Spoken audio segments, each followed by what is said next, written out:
Salut à tous, bienvenue sur la chaîne.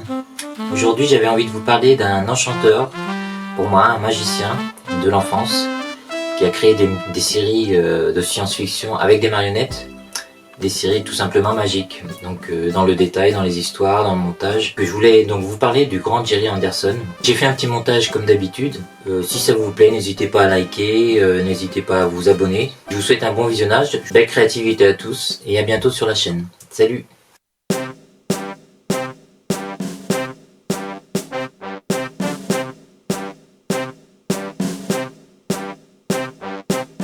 Gerry Anderson est né le 14 avril 1929 à l'hôpital Elizabeth Garrett Anderson, à Bloomsbury, à Londres. Son patronyme initial est Abrahams, dont son grand-père, venu d'une région à la frontière russo-polonaise, fut affublé à son arrivée à Londres.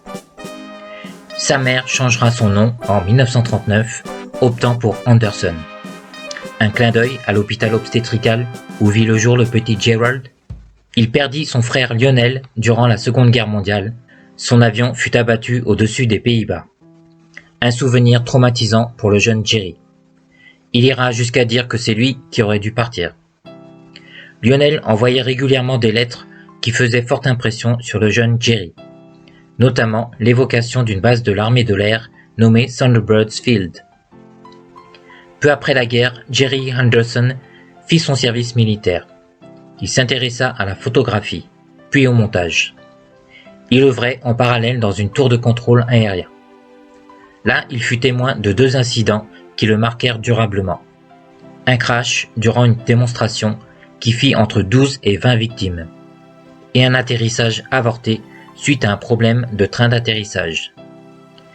Il ferait son chemin au sein du monde de la télévision à travers une boîte de prod indépendante nommée Polytechnic Studios, où il fera la rencontre cruciale du caméraman Arthur Provis, du modéliste storyboarder Reg Hill et du directeur photo John Reed.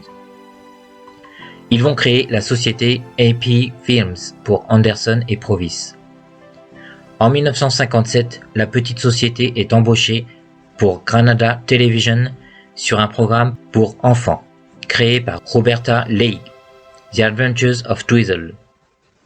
C'est le premier pas d'Anderson dans le monde des marionnettes. Ce show lui permettra de rencontrer de futurs collaborateurs sur ses plus fameuses créations antérieures. La marionnettiste Christine Glanville, le technicien aux effets spéciaux Derek Meddings et le compositeur Barry Gray.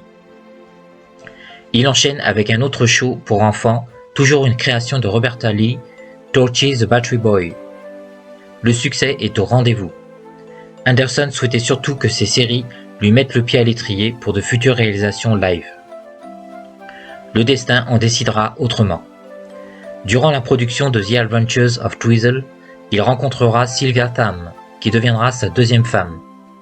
Une relation décisive pour la suite de sa carrière. Une troisième série pour enfants fut développée en 1959, intitulée Four Feather Falls. Malgré le succès, Granada n'a pas renouvelé de contrat avec la compagnie d'Anderson APF. Anderson réalisera alors un long métrage, un thriller de série B, Crossroad to Crime. Hélas, toujours pas de débouché sérieux sur des réalisations live. Le voilà donc aux commandes d'un nouveau projet de série de marionnettes, cette fois en collaboration avec sa femme Sylvia, qui a créé le concept. C'est le patron d'ATV, Hugh Grade, qui propose de financer le projet. Une rencontre fructueuse qui décidera de l'avenir des programmes pour enfants. Leur première collaboration s'intitule Supercar. Il s'agit d'un des premiers programmes produits par le couple à utiliser officiellement le système de Super Marionation, un dispositif électronique inséré dans la marionnette permettant de synchroniser les dialogues préenregistrés par les doubleurs avec les mouvements de la bouche des personnages. S'en suivront d'autres créations originales, telle Fireballs XL5, une série de SF dont le succès traversera l'Atlantique pour atteindre les États-Unis sur la chaîne NBC. Elle suscitera également des imitations comme Space Patrol, au sein desquelles d'anciens collaborateurs d'Anderson œuvreront. Après avoir exploré l'espace, les Anderson s'immergent dans les océans avec le très réussi Stingray. Toutes ces créations présagent déjà de ce qui fera le succès de leur série la plus célébrée, Thunderbirds, alias les Sentinelles de l'air en français. Précisons que ce concept a été inspiré à Anderson par un accident dans une mine en Allemagne de l'Ouest en 1963.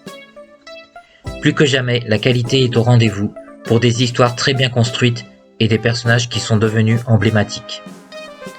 Les maquettes sont détaillées, les effets d'explosion sont très impressionnants. Avec toujours cette fascination pour la discipline militaire et scientifique, ainsi que pour les machines extravagantes et pourtant réalistes conçues par des techniciens inspirés qui avouent retrouver leur âme d'enfant sur ces projets malgré les difficultés techniques rencontrées. Sous l'impulsion de Lew Grade, la durée coutumière de 25 minutes par épisode fut rallongée à 50 minutes. Les personnages ont encore des têtes disproportionnées pour dissimuler l'équipement électronique indispensable pour la Super Mario Nation. Le succès des Thunderbirds est immense et suscite la réalisation de 2 longs métrages qui, hélas, ne marcheront pas autant que la série. Ce qui causera des dégâts financiers à la compagnie d'Anderson et Lew Grade. Cependant, ils enchaînent avec le très réaliste Captain Scarlet. La technologie a évolué et permet d'avoir des marionnettes plus réalistes. L'histoire, elle aussi, est plus adulte, plus sombre, et évoque une invasion extraterrestre. Anderson expliquant dans une interview qu'il n'est pas très optimiste en cas de rencontre du 3e type avec une civilisation extraterrestre. La série suivante revient à un esprit plus léger et enfantin, avec ce concept de téléchargement d'informations et de connaissances dans le cerveau d'un adolescent qui a peut-être inspiré une séquence célèbre de Matrix, des sœurs Wachowski. Il s'agit de Joe 90. La qualité est toujours là, mais le succès s'amenuise. Jerry Anderson se lance alors dans la réalisation d'un long métrage de SF, au scénario très futé d'une terre jumelle de la nôtre avec Roy Pines, le David Vincent des Envahisseurs. Il s'agit d'une réussite artistique. Hélas, le succès n'est pas à la hauteur des attentes, et on peut imaginer la déception de Jerry Anderson face à ce mur qui semble l'empêcher de passer à la réalisation live. Le voilà de retour avec un nouveau projet de marionnette, The Secret Service, qui mise sur un esprit très british, qui peut évoquer chapeau melon et bottes de cuir, à travers ses petits villages et sa campagne anglaise. De plus, il y a ce curieux mélange entre scènes filmées avec de vrais acteurs et des marionnettes. Mais ce jusqu'au boutisme du non-sens anglais inquiète Lew Grade, qui craint de ne pouvoir vendre le show aux USA et l'annule avant sa diffusion. En 1969, les Anderson proposent un nouveau show 100% live, au concept assez proche de Captain Scarlet, puisqu'il s'agit d'une organisation qui lutte contre une invasion extraterrestre. UFO a pour vedette le charismatique Ed Bishop, qui trouvera là le rôle de sa carrière. Un chef autoritaire, droit, qui sacrifie sa vie personnelle à sa mission. On retrouve les gimmicks des séries précédentes. Une organisation militaire qui utilise tout un arsenal de SF dans sa lutte contre des forces antagonistes. Hormis un épisode plus axé sur la vie sentimentale de Stryker, l'ensemble manque d'émotion et paradoxalement de vie, alors qu'on avait plus d'humour, de caractérisation dans les Sentinelles de l'air. Comme si plus le réalisateur se rapproche de la réalité, plus il perd d'humanité.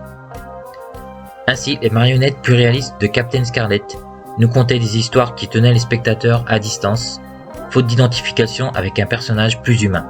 Intéressant de noter cependant que Anderson fut contacté pour l'écriture d'un scénario d'un prochain James Bond, qui s'intitulerait Moonraker.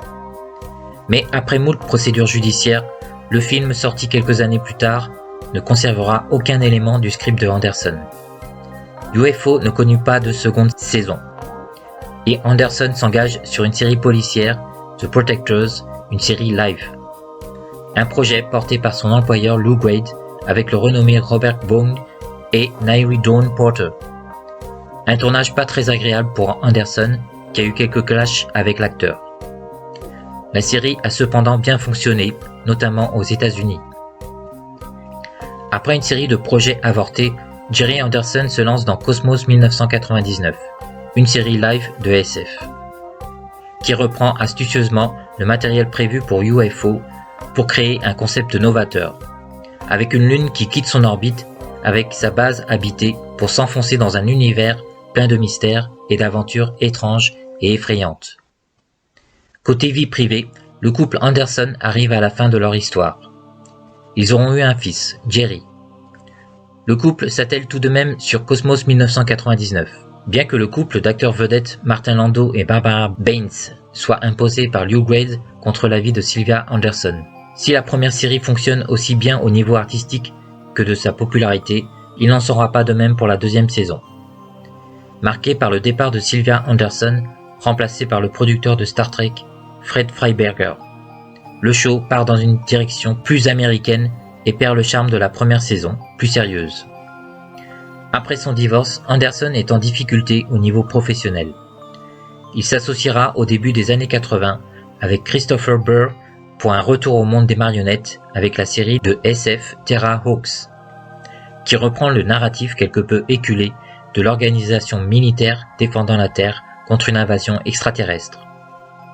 Malgré son côté très 80s, le show ne manque pas de charme. Ses personnages sont bien caractérisés, il y a de l'humour. Une histoire intéressante de clones humains, ce qui est plutôt avant-gardiste à l'époque. Le ton est hélas plus enfantin concernant les méchants, qui bénéficient pourtant d'un design plutôt effrayant pour des enfants. Barry Gray n'est plus de la partie. Cela se ressent. La série connaît un certain succès et semble bénéficier d'un statut de série culte. Pourtant, Jerry Anderson n'en est pas très fier et déclare préférer l'oublier. Il s'attellera à une nouvelle série en produisant un pilote qui aboutira à Space Precinct presque 10 ans plus tard. Entre-temps, le ton et les personnages évolueront. La série allie personnages live et créatures extraterrestres réalisées à l'aide de masques animatroniques, s'inspirant des travaux de la compagnie de Jim Henson.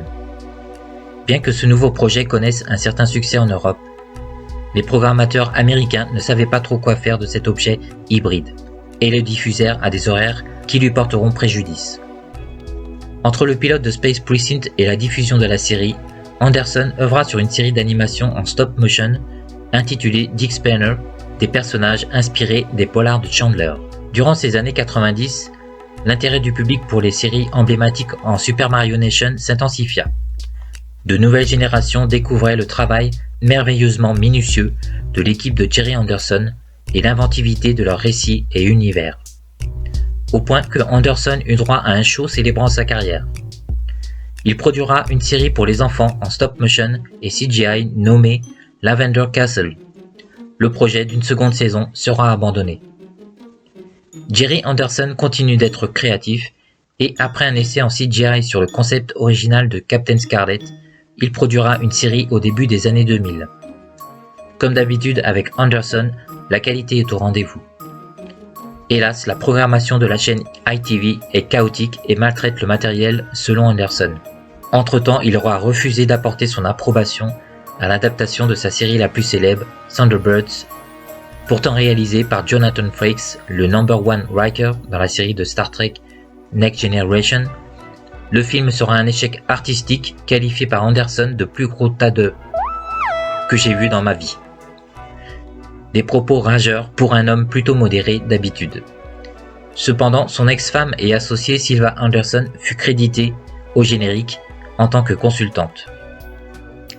Firestorm sera un nouveau projet intéressant de Jerry Anderson qui s'associera à des studios japonais et à l'homme d'affaires John Needham. Il s'agit d'une série d'animation en 2D et 3D, de style animé. On retrouve à nouveau cette sensibilité militaire et cette fascination pour les véhicules futuristes et la créativité scientifique.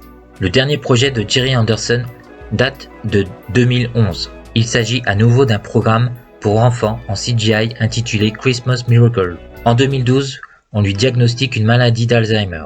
Il décédera le 26 décembre 2012 à l'âge de 83 ans. Il fut nominé membre de l'Ordre de l'Empire britannique pour sa contribution au monde de l'animation en 2001. Comme il le reconnaît lui-même, il n'est pas le seul à mériter les lauriers puisqu'il a su s'entourer de divers talents. Parmi lesquels citons le designer et responsable des effets spéciaux, Derek Meddings, dont la réputation lui vaudra de travailler sur des films comme les James Bond ou Superman entre autres. La marionnettiste Christine Glanville apporta également beaucoup aux univers des Anderson. Elle pouvait sculpter les marionnettes, les designer. Il faudrait citer toute l'équipe, un véritable atelier d'où émergeaient des personnages inoubliables, souvent conçus à partir d'acteurs ou de connaissances des marionnettistes. Bien sûr, les séries de Jerry Anderson ne seraient pas tout à fait les mêmes sans la musique de Barry Gray. Le thème des Thunderbirds est connu à travers le monde. C'est toute une époque qui est évoquée à travers ces arrangements délicieusement 60s. Mais il y a aussi le thème angoissant et disco de Cosmos 1999. Enfin, n'oublions pas celle qui fut sa femme et partenaire durant la période faste des 60s et 70s. On lui doit nombre de personnages iconiques, tels que Lady Penelope et Parker.